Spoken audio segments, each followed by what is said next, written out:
Right, today we're going to have a look at a 2007 Gen 3 Suzuki Jimny. I've owned this particular one for about 3 years now. We'll have a little look inside the engine to start off with. Not being modified too much in here, still the standard 1.3 M13A engine. We have gone for the K&N panel filter in the airbox. Standard battery. New leisure battery, a few little bits and pieces moved to accommodate that. We have recently fitted a new front panel, as the old one had rotted out. This is a common problem with these vehicles, so if you're looking to buy one yourself, make sure you look around the headlights, get a look in there. If it started to rust, that'll be one of the first places that you see. While it was having that done, we have looked to fit a winch plate, which you can just see in there with the recovery points. A winch will be on there shortly. We just need to have a look at that.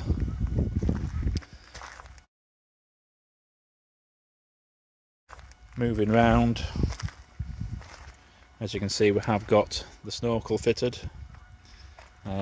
Wasn't too sure about fitting one of these to start off with, but going through some of the Fords on the lanes that we do, we've found that the water is coming up over the bonnet, so we found this might be the safer option. Moving down, we have fitted some manual locking hubs for the front. Given the choice, I think I would stick with the standard ones while they're working, but as ours had packed up, we fitted the manual ones. Not had any cause to use it at the moment during lockdown, but hopefully in the next few weeks we'll be able to give them a try.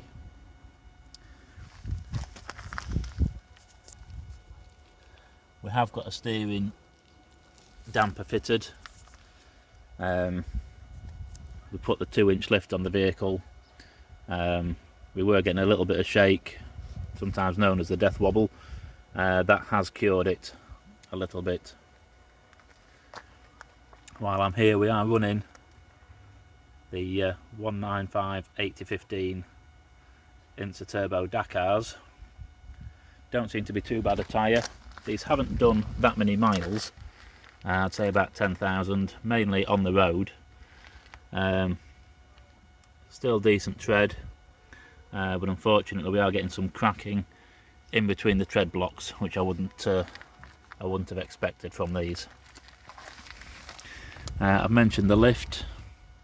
We have gone for a spring spacer, and I'll get around the other side in a moment and have a look and show you the shocks. While everything's been in bits, we have gone round and undersealed everything. While we're here, we took the old roof bars off, and they were plastic feet, not much use for carrying anything, so we had roof rack made. That's now fitted to the original mounting points for the roof rack, light bar and aerial.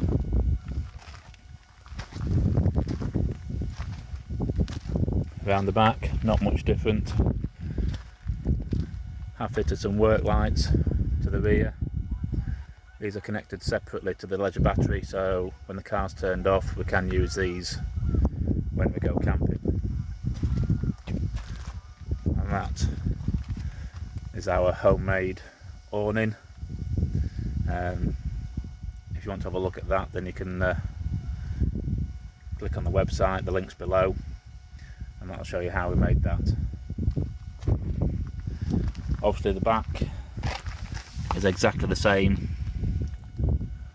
I've gone round, given it all a nice lick of paint, and 2-inch block for the lift and new shocks.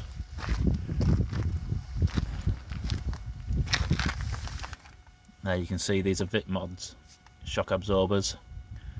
We didn't go for the shock extenders, which came with the lift kit, we actually replaced the shocks and went for 2-inch longer shocks.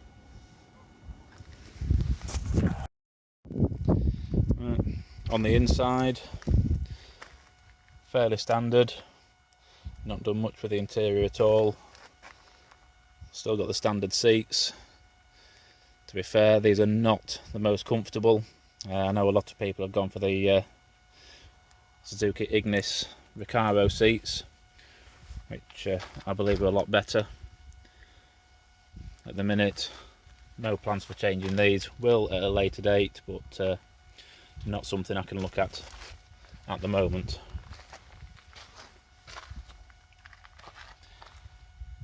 Everything in here is exactly standard. We have got an old power inverter converting the 12 volts to 240 just for when we go camping. Again, this is connected directly to the leisure battery, so we don't drain anything. And we have fitted a monitoring bit there, so we can keep a check on things. One thing to look for when you're buying one of these is under here. This is a known area for rust under where the jack sits. This one wasn't too bad, hardly anything at all, but I have had the interior out and completely hammer-righted the lot.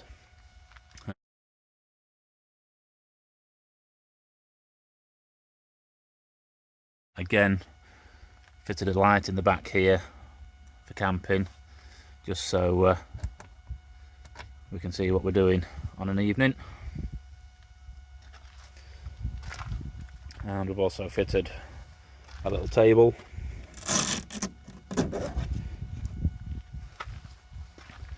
When we're out on the lanes, we've got somewhere to put sandwiches. It's nice and easy, and again, made on the cheap, little bits of head lying around. If you want to have a look at how it was done, again, there was another link for that down in the comments.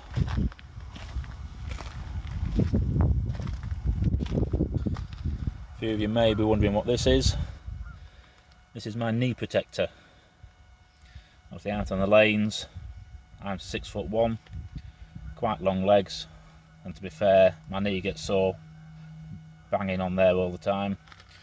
So a little bit of carpet insulation glued on there, and that has made a world of difference. Have fitted the lights switch for the light bar. Also changed the radio for a DAB one.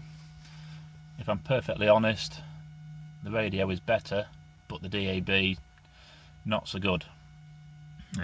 Did fit the aerial as instructed, but I'm not impressed if I'm perfectly honest. We do keep a camera front and rear, just for recording when we do go out on the lanes. And that is a switch for the rear lights,